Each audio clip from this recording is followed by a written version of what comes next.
Hi friends and welcome back to Mechwarrior Online patch news. The September patch notes have been released by PGI. Let's go ahead and go through them together, find out what's going on and what's coming to the game. And I can already see a shiny and chrome Fafnir, and that should be very interesting. I just hope it's the right one, but this looks like it's going to be the heavy Gauss and 5 laser one, so that is a good one. Okay, September patch notes. The patch will happen at September 20th, 10 AM Pacific. What do we get? We get the return of the original TERRA with a few alterations. Platinum Collection 7. And we will get some mech quirk adjustments, weapon adjustments, and bug fixes. Before we go into anything else, I already went through it. I scanned through it really quickly. Guys, to everybody who's got an AMD graphics card, you can now, after September 20th, vote for the new map, Vittric Forge, and you will not be disappointed because that pink sheen is going to be gone. So they finally fixed it. All right, let's move through. Let's talk first about the new map. They call it TERRA Classic. I don't think it's the classic map version, but they want to kind of recapture the classic feel of TERRA, which was like this central area where people would go to fight. You had to like just penetrate into it and then do the ring around the rosy inside. And apparently that's what they're going for here. Let's have a look at the screenshots. I mean, it looks like a TERRA map, which means it's smoky, it's dark, it's got lava, and it's got these bridges everywhere and some lighting, okay. Then, going back from that, this is new. There's like a central structure now, apparently. I'm assuming this is a central structure, which is really big. There's no roof over this, so we can still learn, but, I mean, you can break line of sight. You got some ramps here. You seem to have 2 levels that you can fight at, although I wonder how hot it's going to be below there. And I think this is the view from below, probably. So there's holes you can fall into, then you can fight in the crater while melting yourself into a puddle, so that's going to be nice. And here is a top-down view. Yeah, these are the holes that you can fall into, so I don't want to fall into the crater. I don't want to sacrifice myself. Kalima Shakti Day! Okay, enough Indiana Jones. Circular area, though. We'll have to see how it goes. I really hope this is not going to be another potato concourse. And I also hope that it's not going to be another snipe fest. But if this is a central race structure, I mean, it's going to be potato, but it's not going to be a snipe fest as easily. We'll have to see. We'll have to wait and see and play it. Hopefully there's enough ramps also to switch between the different height levels of the map. I mean, yeah. I mean, so far, I mean, I can't say that it looks insane. It just looks like TERRA to me. But we'll have to play it and test it out a little bit and see how it goes. Also, can you get up there with like an assault mech and then snipe through? This looks like Direwolf sniper territory up here. I'm sorry. Okay, moving on. Platinum Collection 7. 2 new Platinum Collections coming, Innosphere Collection and Clan Collection. Innosphere is going to have the Raven 2X, which is this bad boy right here. Then we've got the Blackjack 3. This is the one that you can, I think, also run with heavy PPCs in the torsos, which is a nice mech. Then we're going to have the Thanatos 5S.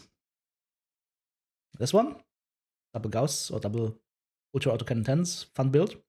And then we have the Fafnir 5 Bravo. Yep, this is 5 energy hub points and 2 heavy Gauss. 5 medium lasers, heavy Gauss, heavy Gauss. Beautiful mech. Hits like a truck. I love it. One of my favorite mechs, so that's nice. On the clan side, Piranha 2, the Ice Fridge P, we've got the Blackjack Alpha and the Badass Bravo. Okay, so here's the thing.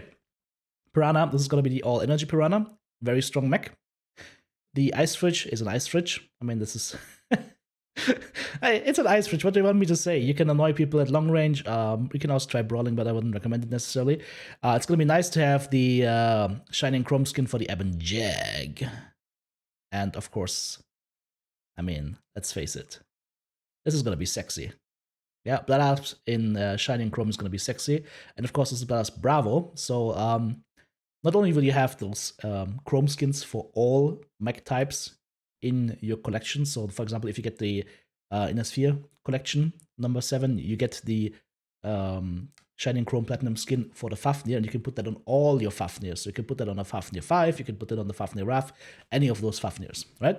So, but what I wanted to say is this mech is going to come with ECM and allows you to do a couple of really nice builds, especially my Laser Vomit, a Blood Asp, seems to be very liked by you guys, which does an insane amount of Alpha Strike damage. Pinpoint, and on top of that has ECM. So what's not to like? Okay, so all in all, I think this is one of the best collections on both sides so far. Some really useful mechs in there, and then some nice to have mechs in there. Strength wise, I would go from like the least strong to the strongest. I would probably say Raven, Ice Ferret, Blackjack, Piranha, Thanatos, Ebonjack, and then Bloodasp, Fafnir, or Fafnir Bloodasp. Okay, moving on to the mech quirk adjustments. What did happen? Well, Urban Mech R80, PPC family heat reduced a little bit, and PPC velocity removed. Wolfhound 1, Snapnose PPC heat 5% from 10%, another nerf. Assassin nerf to PPC family heat 10% from 15%. Vulcan PPC family heat 5% from 10%, also nerf. Hellspawn 8E, nerf for Snapnose PPC heat. So all these light mechs that have been really good with snub noses have gotten their heat efficiency nerfed a little bit, which is a nice thing because it was getting a little bit out of hand. Blackjack 1X, standard and ER medium laser heat scale limit +2, medium pulse laser heat scale limit +2. That's 1X is the 8 energy hardpoint variant. We've had a lot of fun with that, and seeing that they're increasing the heat scale limit on this is going to be interesting because it allows for 8 standard lasers, 8 ER mediums, or 8 medium pulses, which is going to be a lot of fun. XL Blackjack is going to be in our future, definitely. The Hunchback 4SP gets some massive structure bonuses. I mean, all plus 10, that is 10, 20, 30, 40, 50, 60, 70 extra structure on the whole mech. So that's an interesting buff. Sunspider Delta, if you have been plinked at lately by all those Sun Spiders abusing the insane set of 8 bonus that the Sunspider Delta had, well, that's gone now. So it's going to get toned down a notch, which is good. And the Hatamoto Chi, this is actually the only mech that gets some in-depth quirk adjustments. All variants get 10 CT structure. The 27T gets 10% cooldown, heat, and range.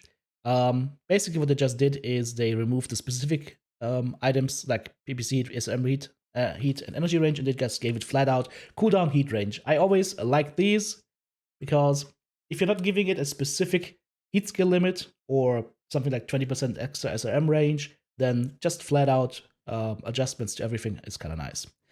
27W, Hatamoto Chi gets 15% range, 15% ballistic cooldown, and 30% UAC jam chance, although I always laugh at these because it doesn't feel like they do anything. Plus, extra weapon velocity, another 10% up, and remove 10% energy range, but we gain a 15% flat range that will influence, of course, our ultra autocannons as well, so that's nice. The 28TR gets 20% weapon velocity, 15% cooldown, 10% heat, 10% range, and the specifics have been removed. Nice. And the Hatamoto Chi Shogu Hero Mech, the Last Samurai, gets 10% range, 10% cooldown, 20% LBX spread, 15% missile spread, 10% heat. And ballistic range is going to get removed because you have 10% flat range in here already. So, yeah, interesting. Overall, not going to be bad. Here's a tip for you guys. Shogu. You might look at this and you go like, LBX spread. Let's use LBXs. No, guys. No. You use 2 MRM launchers and you cap it off with a Gauss rifle. You'll thank me later. All right, weapon adjustments. The following changes be made. Energy weapons. ER medium laser, and this means inner sphere as I read it because there's no clan in front of it. Reduced heat to 3.8 from 4, so they're bringing the inner sphere ER mediums down a tiny notch, like a tiny notch. Which is a nice thing because ER mediums, I've always found them to be too hot. This is going to still make them hot, but a tiny bit less hot. So yeah. And then bug fixes, as I already said. The hypercolor issue on Vittric Forge has been resolved. This is for all you AMD users. That's a nice change. It took a long time for it to happen, but it finally happened. So I hope you guys will be able to enjoy Vittric Forge now in the way that it has been intended. What do you guys think of these patch notes? What is your highlight in here? My highlight... This is my... I'll leave this picture up. This is my personal highlight from these patch notes, just because I like the shiny and chrome skins, and I'm gonna like having it on the Fafnir. Hint, hint, pitch eye. Okay, guys. So, what do you think of these patch notes, guys? What is your highlight? What do you think of the TERRA map? I mean, as far as I understand, this is the last one that Francois was involved with. Currently, we know that PGI is still looking for a designer, and they're still looking for a map maker. Hopefully they'll be able to get their hands on one quickly, because there's a lot of stuff to be done in MWO, especially those spawn point changes that I've been clamoring for, as well as changes to the older maps with regards to sidelines and less potato and more cover. So hopefully they'll be able to get their hands on these guys quickly. And guys, hey, if you enjoyed this content, if you would like me to continue covering any kind of news around Mechwarrior Online, first of all, share this video with your friends if you found it helpful. And of course, if you want to support me, check out the various options. For example, the join button right here on YouTube, the super thanks button in the comments, or the various options in the video description below, as you already know. For example, Patreon. Thank you so much for joining me. Have a great day and enjoy the game.